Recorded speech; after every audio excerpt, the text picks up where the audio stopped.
And प्यारे बच्चों, चलिए आज स्टार्ट करते हैं सेक्शन सी।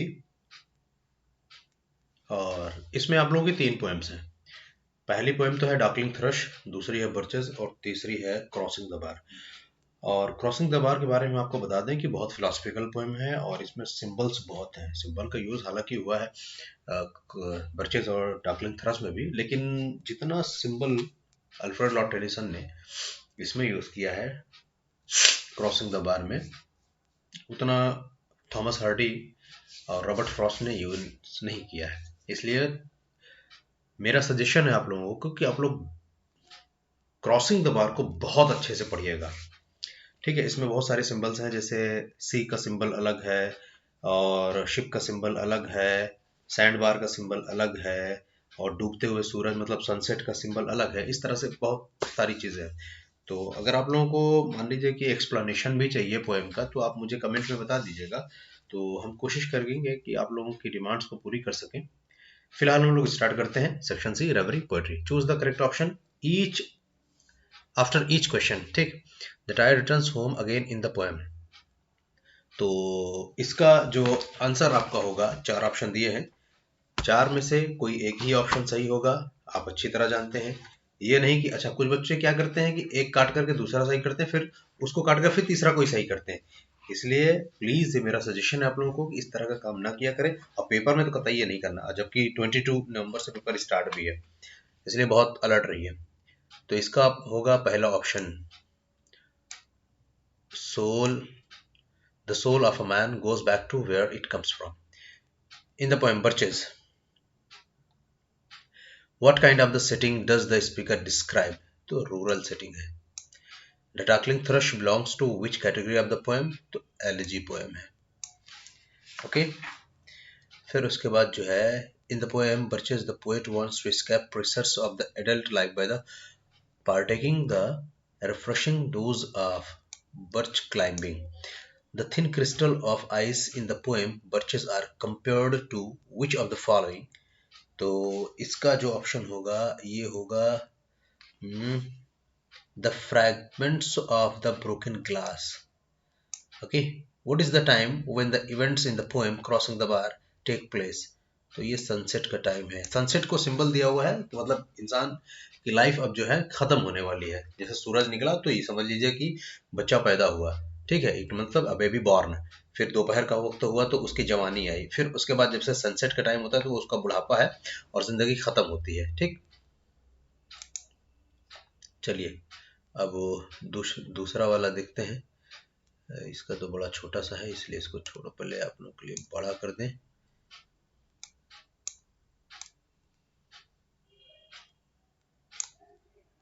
तो शायद कुछ काम बने।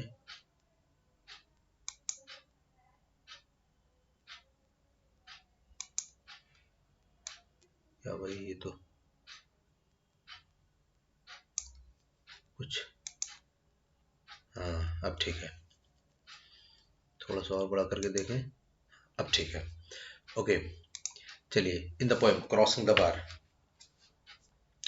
The tide returning to the boundless deep signifies the soul returning to the eternity. Eternity में से यहाँ पर गॉड है। ठीक, या आप हेवन कह सकते हैं, या मतलब कि आप जो भी अपने लैंग्वेज में उसको कहते हैं वो कह सकते हैं। ठीक है, in the poem Crossing the Bar, the evening bell suggest a time. Okay, suggest a time of the death nail which proclaims a person's death. हमने पहले बताया, बेल का बजना, सूरज का डूबना। बेल का बजना मतलब क्लियर कॉल, मतलब कि now your time has been completed on the earth, now the God is calling you.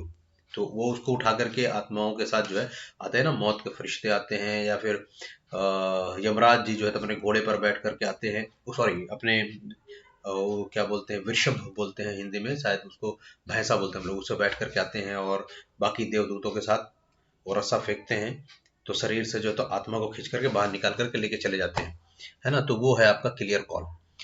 What do the broken string of the musical instrument suggest in the poem Darkling Thrush?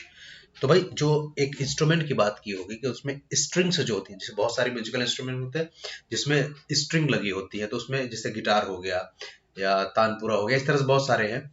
तो उसमें सितार हो गया, उसमें समय string लगी होती है, जब वो टूट जाती है तो अजीब सी आवाज उसमें से पैदा होने लगती है। ठीक है, तो उसकी बात करते हैं, क्वेश्चन नंबर 9 की बात कर रहे हैं हम। तो इसके अंदर the absence of joy in the speakers vision of life, तो मतलब कि उसकी जिंदगी में खुशियां खत्म हो गई है, जिंदगी चल तो रही है, जैसे गिटार का तार टूट जाए और आप बजाइए भौं भौं भौं भौं करके बजाए, भड़ भड़ करके बजाए, इसी तरह से इंसान की लाइफ भी है। अगर उसकी जिंदगी में खुशियां ना हो तो उसकी जिंदगी जीता तो है लेकिन वो बोझ की तरह लगता है। ठीक है, where is the poet at the beginning of the poem Darkling Thrush, तो पोएट कहाँ है, on a barren landscape. Okay, तो ये इतनी चीजें रही आप लोगों की भैया, आप लोग जरा देखिए। अच्छा चलिए, ये चीज और बहुत ध्यान रखिएगा कि ये जो पैसेज देगा या आपका स्टेंजा देगा, इस स्टेंजा में आप लोगों को बहुत भी अलर्ट होकर के इसके ऊपर के स्टेंजा और इसके नीचे के स्टेंजा को बहुत ही अलर्ट होकर के पढ़ना पड़ेगा। इसका मतलब सारे पोएम्स के स्टेंजास को अच्छे से पढ़िएगा।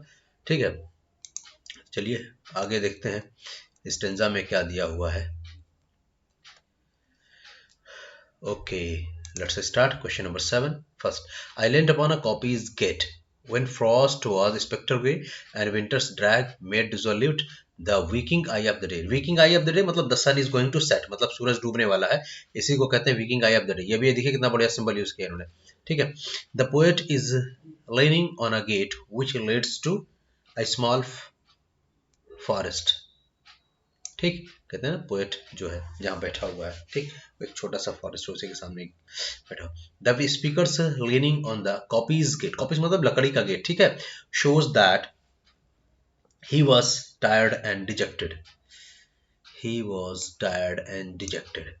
What is the gateway in the context of above lines suggestive of the beginning of a new century?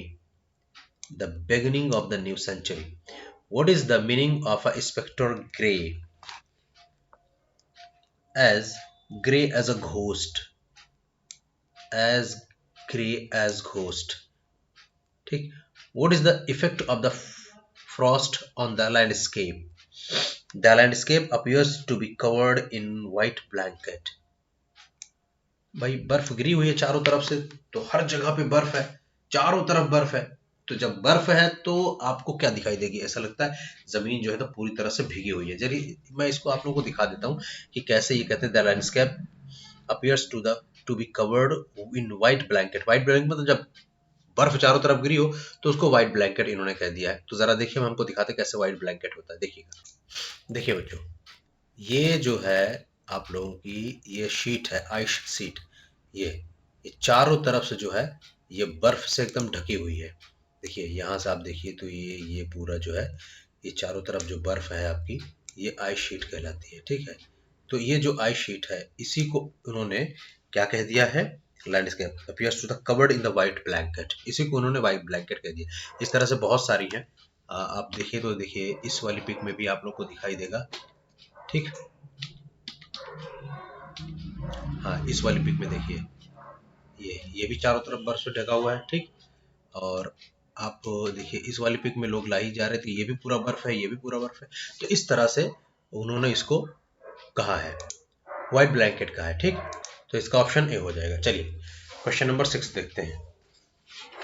Question number 6 में क्या है, frost beginning with a capital letter shows that it has been personified and given human like traits।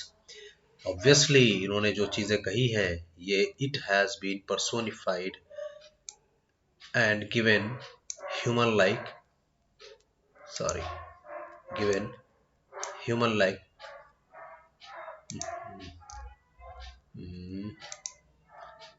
traits, C वाला option.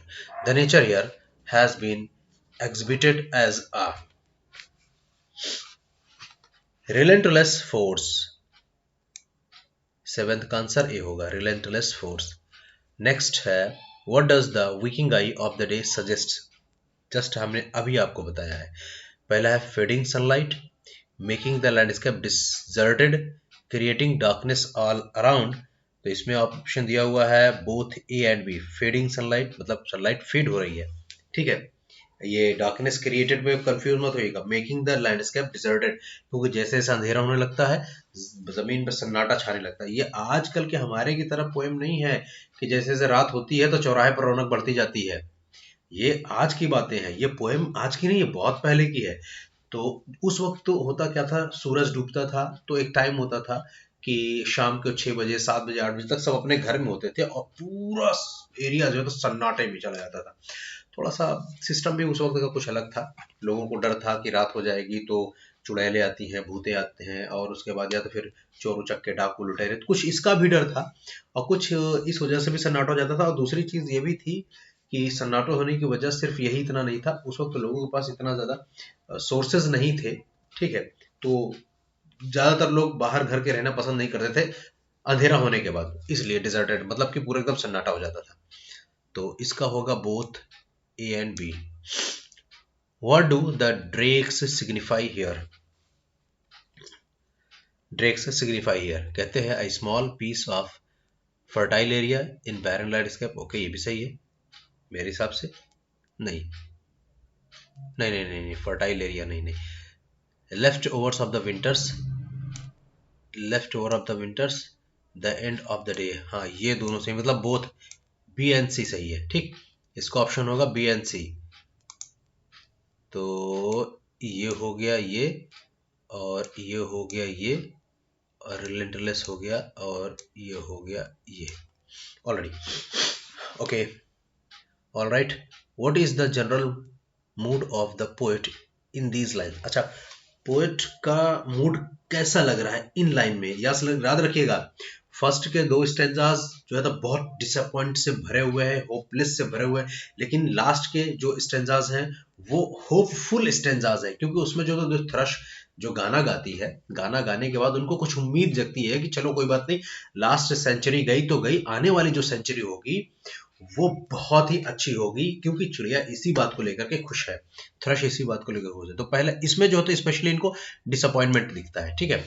चलिए, ये poem की लाइनें हैं नीचे। Given below are sentence from the poem Crossing the Bar. Crossing the Bar की ये लाइनें हैं, और इन लाइनों में जो है ये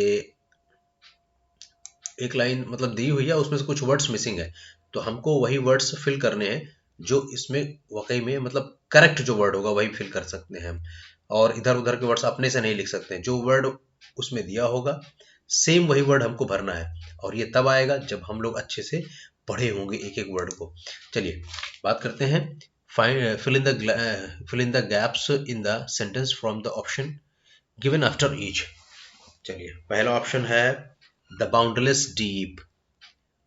आपको पोएम अच्छी तरह से याद होनी चाहिए, मतलब रट्टा नहीं मारना है, बस अच्छे से पढ़िए कि वर्ड्स उसमें आपके फिट हो जाए। When I embark, when I embark, okay. तीसरा है too full for sound and foam. चौथा है and one clear call for me, okay. When I have crossed the bar, cross मतलब क्रॉस करना, CROSS, ठीक है, CROSS क्रॉस है वो, तो क्रॉस टू उन्होंने अपने हिसाब से जो पुरानी इंग्लिश थे उसके हिसाब से उन्होंने लिखा है। तो ये हो गया आप लोगों का फिनिश। तो मेरी रिक्वेस्ट है, अगर आप लोग नए हैं तो प्लीज चैनल को सब्सक्राइब कर लें, पुराने हैं तो लाइक ठोको, ठोक के मारो एकदम, है कीबोर्ड वोर्ड सब तोड़ ताड़ दो। Okay, bye, good night, have a nice day and have a good night.